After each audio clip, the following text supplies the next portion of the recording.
7 de la mañana, 37 minutos. Nos metemos de lleno en nuestra entrevista de esta mañana. Estamos en contacto con el futuro prosecretario de la Presidencia, Jorge Díaz, a quien le agradecemos estos minutos con Doble Clic. Buen día, bienvenido.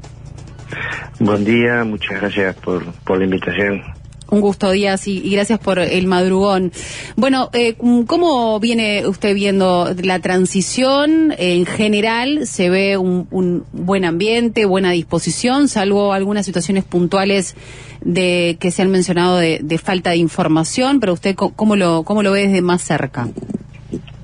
Bueno, en realidad Uruguay tiene una larga tradición en materia de transiciones, por así decirlo. Llevamos 40 años de democracia en postdictadura. Uruguay es, como lo indican los estándares internacionales, una de las 24 democracias consolidadas del mundo, democracias plenas en el mundo, y hay una trayectoria de cambios de gobierno en forma absolutamente pacífica, ordenada, etcétera. Y bueno, esta transición en términos generales no escapa a esa tradición. Digamos que se ha enlentecido un poco el proceso, producto de algunos de algunos inconvenientes, pero que son propios, digamos, a veces de la época del año en la cual estamos viviendo. Licencias y demás. Exactamente. Pero bueno, muchos de los ministros han recibido la información directamente de sus pares. Todavía nosotros no hemos recibido la totalidad de la información que se había acordado entre el presidente Lacalle y el presidente Orsi, de que se iba a hacer a través del secretario y prosecretaria de la presidencia actuales y el secretario y prosecretario entrante. Sin embargo, cuando se le preguntó hace unos días al presidente Lacalle, decía, bueno, que no se quejen, que a mí me dieron 2 hojitas. Bueno, yo no voy a entrar en ese debate porque no me corresponde. Creo que ahí hubo alguna respuesta de algunos compañeros que participaron en el proceso de transición anterior. Yo no lo hice, así que no voy a opinar sobre ese punto. Sí decir que, bueno, había un compromiso de entregar la totalidad de la información en determinado plazo y que ese plazo se ha ido extendiendo por razones logísticas, algunas de ellas comprensibles, pese a lo cual, si bien esa información centralizada todavía no nos llegó en su totalidad, algunos de los ministros en las entrevistas bilaterales con sus pares actuales han ido recibiendo la información. Nosotros hoy volvemos a tener una nueva reunión, y esperamos, o tenemos el compromiso, que entre hoy y mañana sí ya recibiríamos toda la información necesaria. Díaz, dentro de ese tridente que hay en el Ejecutivo, hablo de Orsi, el secretario futuro de Presidencia Sánchez, y usted es como la pata más técnica, digamos, a la hora de lo profesional, ¿no? Lógicamente por su carrera, y el propio Orsi lo ha manejado así. De lo que le ha tocado hasta ahora recibir como información y lo que ha podido analizar por el tiempo que ha transcurrido desde que recibió la información hasta ahora, ¿cómo la califica? ¿Era lo que esperaba? Hay algunos ministros, el otro habló Castillo, han hablado otros ministros, de que capaz que la realidad no era como se pintaba de este gobierno y que hay algunas cuestiones que hay que analizar a futuro. Hasta ahora, ¿usted cómo lo calificaría? No, una cosa es el volumen de la información y la cantidad de información, o la calidad de la información, y otra cosa es el contenido, ¿no? Le pregunto por el contenido, por eso, lo que ha podido analizar hasta ahora. Bueno, respecto al contenido, nosotros, como secretario y prosecretario, lo que recibimos fue Presidencia de la República.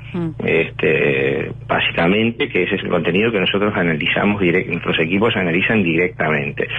Luego, la información de cada ministerio es entregada a los ministerios, y son ellos, los ministros y sus equipos, los que hacen el primer análisis. La Presidencia no está analizando toda la información, porque si no lenteceríamos aún más el proceso, ¿no?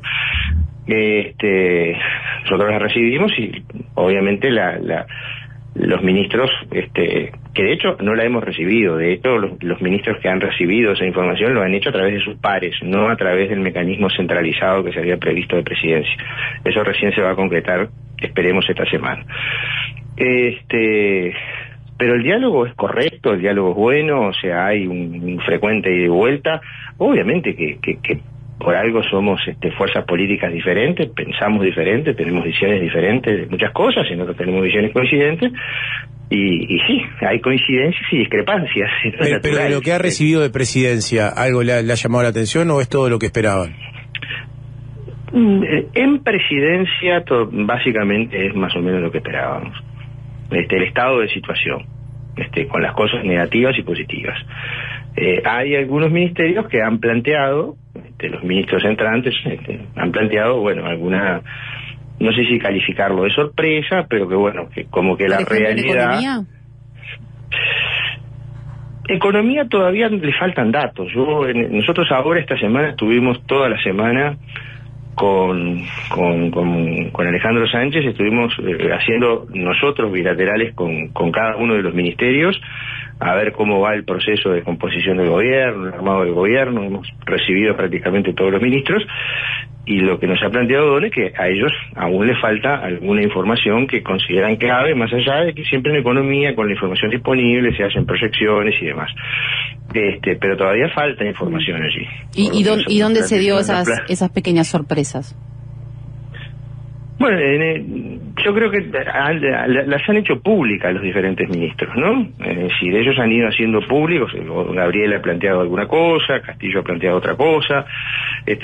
Varios ministros han planteado ese tema. Yo prefiero que específicamente el tema de cada ministerio lo manejen, el análisis público, digamos, lo haga cada uno de los ministros, porque bueno, primero porque es su especialidad, y segundo, cada uno de ellos tenía obviamente una proyección de con qué se iban a encontrar y con qué se encontraron, ¿no? Nosotros ahí, como presidencia de la República, lo que hacemos es en la información un poco el nexo y luego el análisis global de la información recibida. Bien, Díaz, hablábamos de la reunión que se va a realizar en esta jornada. Queríamos preguntarle, bueno, cuáles van a ser los principales temas que estarán sobre la mesa, si Arasatí se va a llevar la atención principal. Sí, hoy es el tema creo que exclusivo de la reunión por lo que se ha planteado. Bien. Una vez que salgamos de la reunión veremos qué es lo que se nos va a... ¿Cuál es la postura que ustedes van a llevar a propósito de esto? La postura se la ha planteado el presidente Orsi directamente al presidente Lacalle y ahí hay un vínculo directo que bueno, que corresponde respetarlo, digamos. El presidente Lacalle ha dicho, incluso en algunas declaraciones, escuché el otro día, que dijo que bueno, que él iba a firmar el contrato, pero iba a tratar de, creo que fue, de repente me equivoco exactamente en la frase, pero como que iba a incorporar o iba a tratar de incorporar o tener en cuenta algunas observaciones o planteos que le había hecho Orsi. O sea que veremos hoy nos vamos a enterar a ver de cuál es la situación. Ya tuvimos algunas reuniones, tuvimos una reunión por UPM, por el tren de UPM, por el ferrocarril central, específicamente, ahora es esta reunión por el Neptuno, y esperamos, obviamente, no sé si será a través de una reunión o a través del mecanismo de protocolo que hemos establecido, recibir la información escrita de todos los ministerios, que el compromiso es entregarlo antes de que termine esta semana, es decir, hoy es jueves, tiene que ser hoy o mañana, ¿no? Nosotros inmediatamente se la vamos a transmitir a todos los ministros. Hablando pura y exclusivamente del proyecto Neptuno, porque ahí hay una cuestión que el otro día pasó con Turismo, que el ministro actual de Turismo decía que él había enviado la información en diciembre y Pablo Meloni decía, no, a mí me dieron 3 hojas, cosa que era así,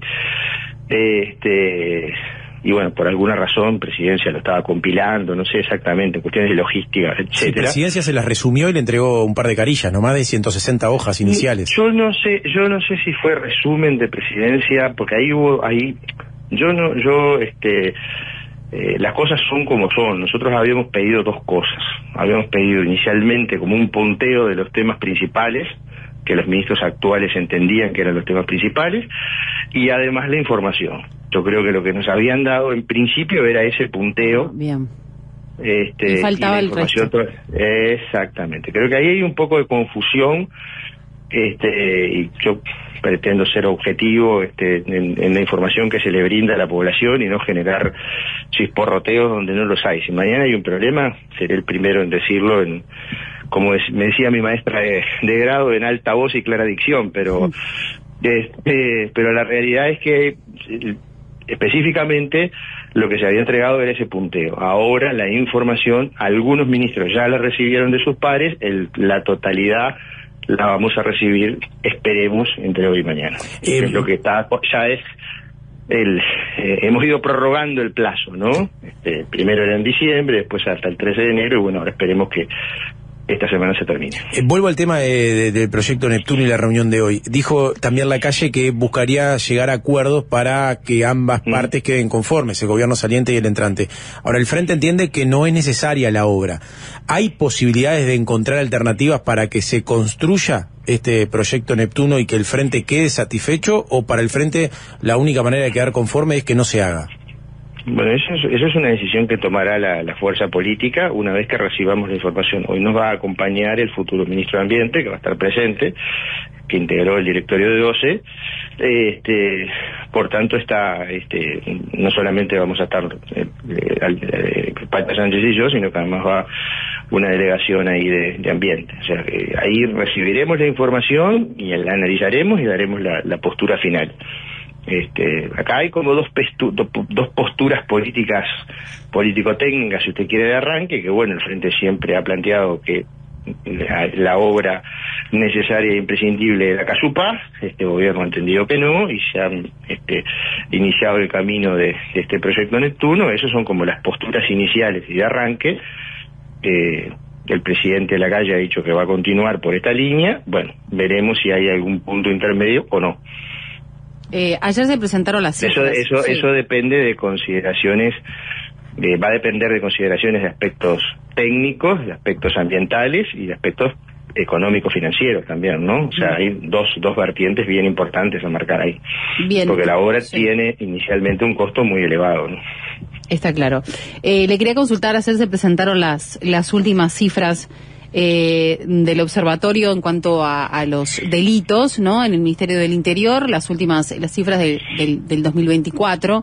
Es la mejor cifra desde que se tienen datos del observatorio desde el año 2013, así que esto es un paso muy importante, decía el ministro Martinelli. No sé si tuvo la oportunidad de ver en su totalidad los números, preguntarle, si entiende que en materia de seguridad se agarra al país en una situación óptima, con cosas a mejorar en cuanto a los homicidios, pero con números que son alentadores, ¿o no?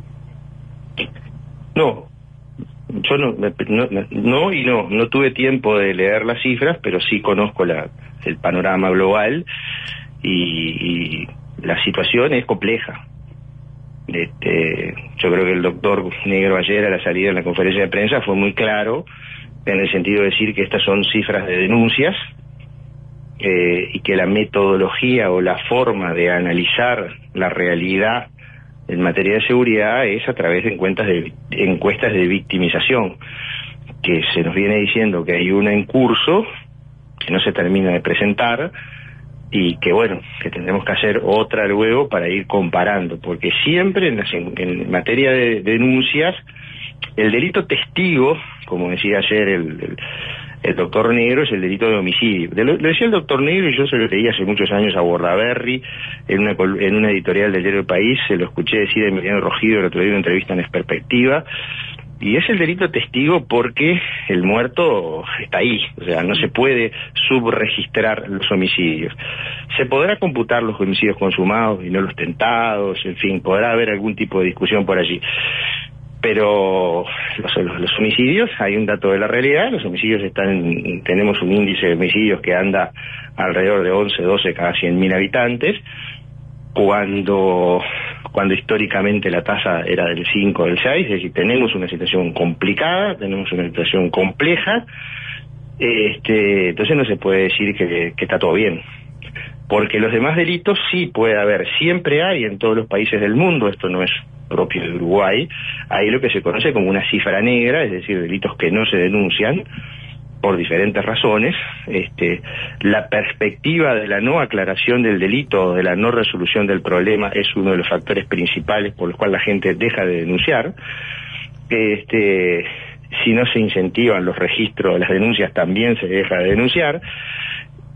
puede haber una posibilidad de cifra negra por un lado y de su registro por otro, eso habrá que verlo, pero no es una metodología, es cierto que es la que se ha usado hasta ahora, en fin, pero no es una metodología clara. Entonces yo realmente, teniendo este tipo de números y conociendo la realidad de cerca, con la tasa de homicidios que tenés, yo entiendo de que no es así esa afirmación. Es la misma, pero bueno, como usted dice, la misma metodología que se utilizaba también en los gobiernos del Frente Amplio, ¿no? Era, o sea, la misma forma que teníamos de conocer un poco. Hubo políticas donde se impulsaron los registros, se colocaron tablets en patrulleros, etcétera, etcétera, etcétera, y hubo momentos en los cuales se dejó de impulsar el tipo de denuncia. Yo creo que el delito testigo es el homicidio.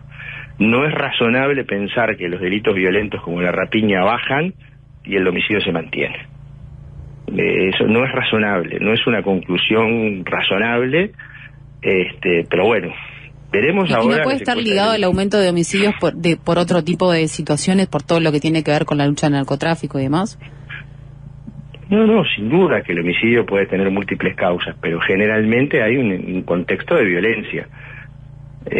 Cuando la violencia aumenta y hay más homicidios, porque la violencia aumenta, porque la sociedad está más violenta, porque no es razonable pensar que los demás delitos bajan, sobre todo los delitos violentos. Este es uno de los primeros cambios que pueden llegar a impulsar dentro del Ministerio del Interior, cómo se registran los hechos de violencia, los diferentes delitos con esta encuesta de victimización. Las encuestas de victimización es una política que tiene que ser una política de Estado. Este gobierno se está haciendo una, esperemos que se termine y se presente, y corresponderá hacer otras, porque esa es la metodología científicamente adecuada. Eso tiene que ser una política de Estado. Respecto de cómo se van a llevar los registros del Ministerio del Interior, usted sabe que nosotros tenemos una propuesta en nuestro plan de gobierno, que es que salgan del Ministerio del Interior, que pasen al Instituto Nacional de Estadística. Bueno, ahí hay toda una serie de dificultades que hay que ver, que hay que analizar. Mientras tanto van a permanecer así, pero yo eso prefiero que se lo pregunten al doctor Negro, que va a ser el ministro del Interior, y él se lo va oportunamente a explicar con detalle. Bien, y no quería dejar de consultarle qué opinión tiene al respecto de la participación de Diego Sanjurjo en el próximo Ministerio del Interior.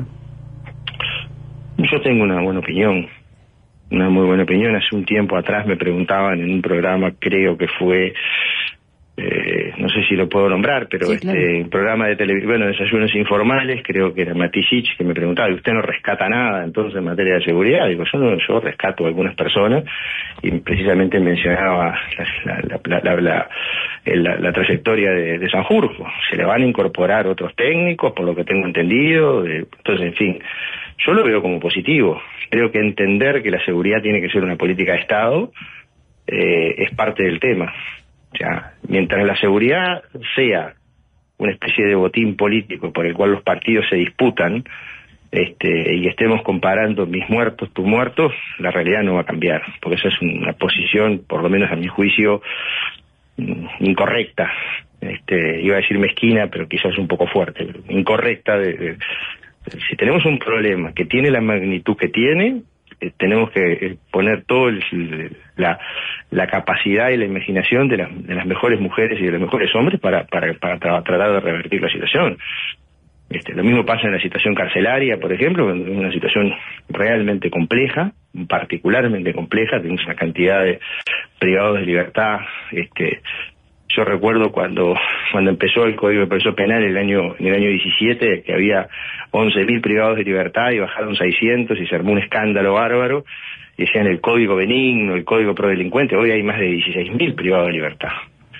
Entonces tenemos una situación carcelaria muy compleja, y bueno, hay que trabajar y trabajar mucho, y allí también hay mujeres y hombres de todos los partidos que tienen expertise y que hay que buscarla y que hay que desarrollarla y que hay que impulsarla. Hablando de los botines políticos en cuanto a seguridad, en las últimas horas el senador electo y ex candidato Andrés Ojeda celebraba que nadie de la cúpula de la gestión de Bonomi esté al frente del próximo Ministerio del Interior. Eso yo creo que no lo voy a contestar, porque no me parece que no agrega nada al debate, o no agrega nada a la solución de los problemas que tenemos los uruguayos. Los uruguayos quieren, o por lo menos yo entiendo, capaz que estoy equivocado, los uruguayos quieren no ringirranga de cosas, sino lo que quieren es que se les solucionen los problemas. problema del empleo, el problema de la pobreza, la educación, la salud, la seguridad, la vivienda. Eso es lo que quiere escuchar el uruguayo del dirigente político. El ringirranga, sí, está lindo, es un minuto de televisión, un tuit, pero no soluciona los problemas de la gente. Tenemos una situación particularmente compleja en materia de drogas, por ejemplo, en el consumo problemático de drogas.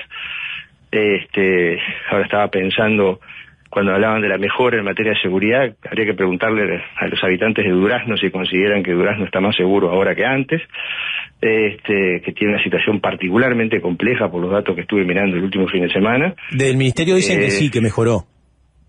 Bueno, pregúntelemosle a los habitantes de determinados barrios de Durazno. Pero no quiero entrar en eso porque estoy haciendo lo mismo que estoy criticando. Entonces, demos 2 pasos hacia atrás. La gente quiere que resolvamos los problemas y que hablemos de los problemas que la gente tiene, no de los problemas que tiene el sistema político o de las discusiones que tiene el sistema político. Otro actor importante dentro del todo el tema de seguridad es lo que sucede en Fiscalía. Fue muy cuestionado en este quinquenio por un montón de cuestiones, filtraciones, por casos puntuales, de una relevancia muy importante. ¿Qué va a pasar en Fiscalía? Fiscal de Corte, ¿cuáles son las expectativas que usted tiene viniendo justamente de ese lugar? El gobierno electo tiene la expectativa, hoy hay un artículo en el semanario Búsqueda sobre las vacantes que va a haber en la Suprema Corte de Justicia. Es una oportunidad histórica en el sentido de que va a haber 5 vacantes, se renuevan toda la Corte en este quinquenio. Es algo inusual totalmente. Porque no sé si los oyentes saben que la Suprema Corte de Justicia, cuando un ministro asume, puede llegar a cesar por 2 razones, o porque cumple 70 años, y ahí cesa automáticamente, o porque cumple 10 años en la Corte, que también cesa automáticamente. Entonces las vacantes se van generando en forma parlada. Lo mismo en el Tribunal de lo Contencioso Administrativo. Bueno, la información que yo tenía era que había que renovar toda la Corte y casi todo el TCA. Hoy Búsqueda creo que dice que hay que renovar también todo el TCA. Sí. Ahí tengo una diferencia de cuándo cesa uno de los ministros, pero bueno, en todo caso es un punto nada más. La información objetiva es que hay que renovar prácticamente la totalidad o prácticamente la totalidad de los 2 principales tribunales de justicia del país. El mecanismo requiere la designación por 2/3 del total de componentes de la Asamblea General, ese es el mecanismo constitucional, y bueno, hay que sentarse y negociar, y hablar. Tratemos de escoger a las mejores juezas y jueces para desempeñar la tarea. En ese contexto también hay que renovar la Corte Electoral y el Tribunal de Cuentas, que ya lleva 10 años, recordemos que en esta administración no se renovó el Tribunal de Cuentas y la Corte Electoral, lleva los mismos ministros hace 10 años que están. Y en ese contexto está el fiscal de Corte y el adjunto. ¿Qué va a pasar con el fiscal de Corte? Porque, bueno, no se ha logrado asignar una nueva persona con todo lo que eso genera, ¿no? Y bueno, y hay que lograrlo. Nosotros hemos dicho... ¿Y usted entiende que están las condiciones para lograr ese acuerdo político? Hay que sentarse y negociar. Y nosotros no vamos a tener una actitud pasiva de decir, bueno, esperemos que ya llegue el acuerdo. No, una actitud proactiva, porque en materia fiscal de Corte... Hace un gobierno y no se logró, ¿no? Sí. No me asusta el acertijo. Como dice, yo creo que hay que tener voluntad, lo primero, y actitud. Con voluntad y con actitud, hombres y mujeres que sean capaces de desempeñar esa función y hacerlo con independencia, y hay. No le voy a preguntar nombre porque claramente no me lo va a dar, pero ¿usted tiene en su pensamiento, digamos, algún candidato para ocupar ese lugar? ¿O candidata? Lo que yo creo que no le hace bien a la institución es la permanencia de interinatos en forma prolongada. No le hace bien. No, y esto no tiene nada que ver ni con el doctor Gómez ni con la doctora Ferrero, excelentes personas, no ese es el problema. El problema es, no le hace bien a una institución tener un interino. No, es imposible planificar a mediano y largo plazo. Ahora tiene que elaborar el presupuesto, por ejemplo. ¿Con qué cabeza se sienta a elaborar un presupuesto un fiscal de Corte por 5 años cuando no sabe cuántos días... No, y aparte, cuando no sabe cuánto tiempo va a estar.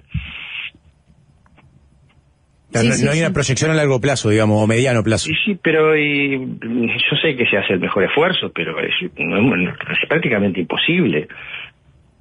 Si yo no sé cuánto tiempo más voy a estar acá, ¿cómo pienso la institución de acá 5 años? Sí, sí, es como desde afuera se ve como tapadas de agujeros, ¿no? Bueno, vamos tapando acá, solucionamos esto. Sí, está, pero eso no le hace bien a la institución. La institución necesita fortalecerse, necesita tener más músculo, necesita tener más proyección, necesita tener más espalda.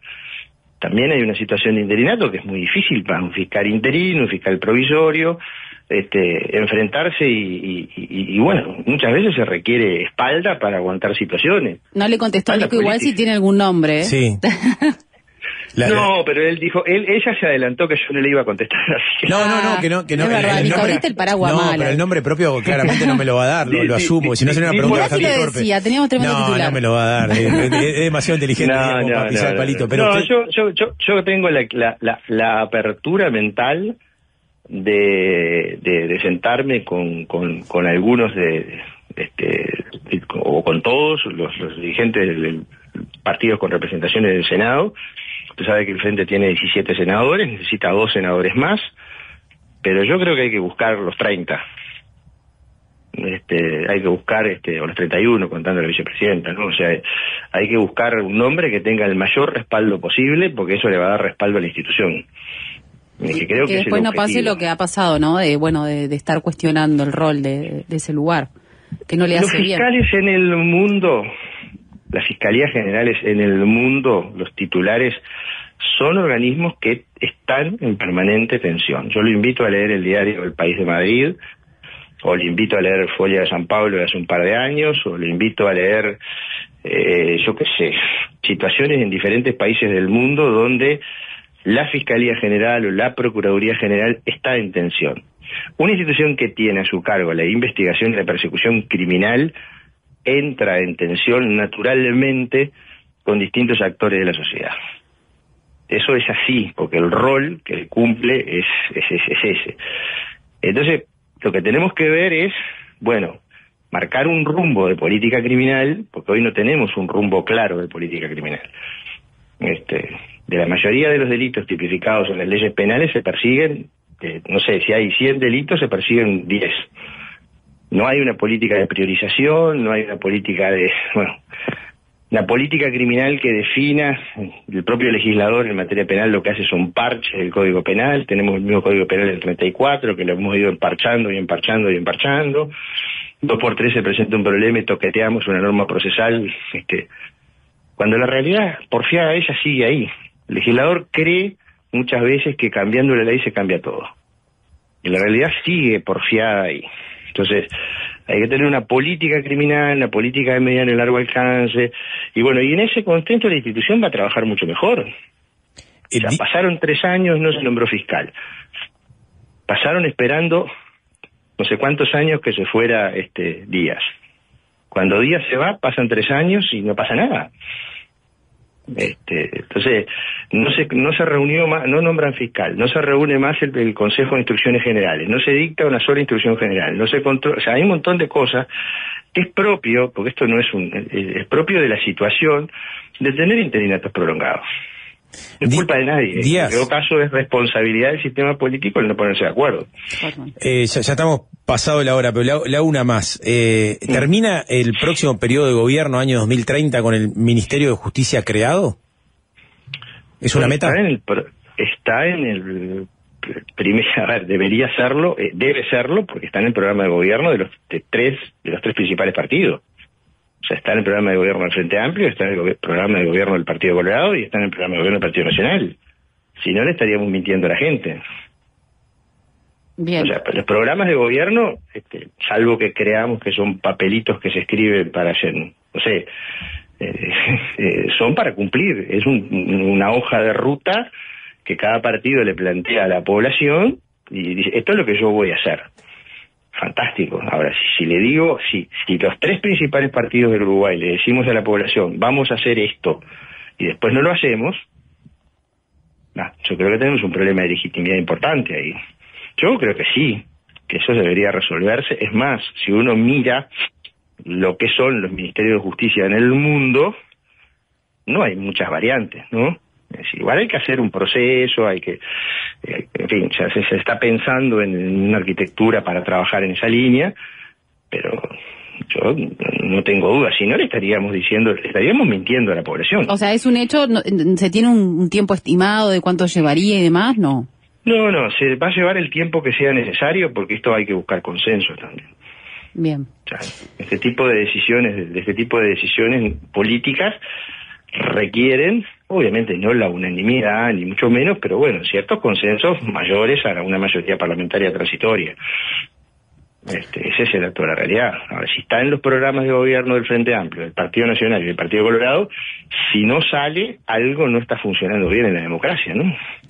Bien, Jorge Díaz, futuro prosecretario de la Presidencia, le agradecemos estos minutos con Doble Clic. Muchísimas gracias. Bueno, muchas gracias a ustedes, y bueno, que tengan un buen año. Muchísimas gracias, buena jornada, igual para Hasta usted. luego.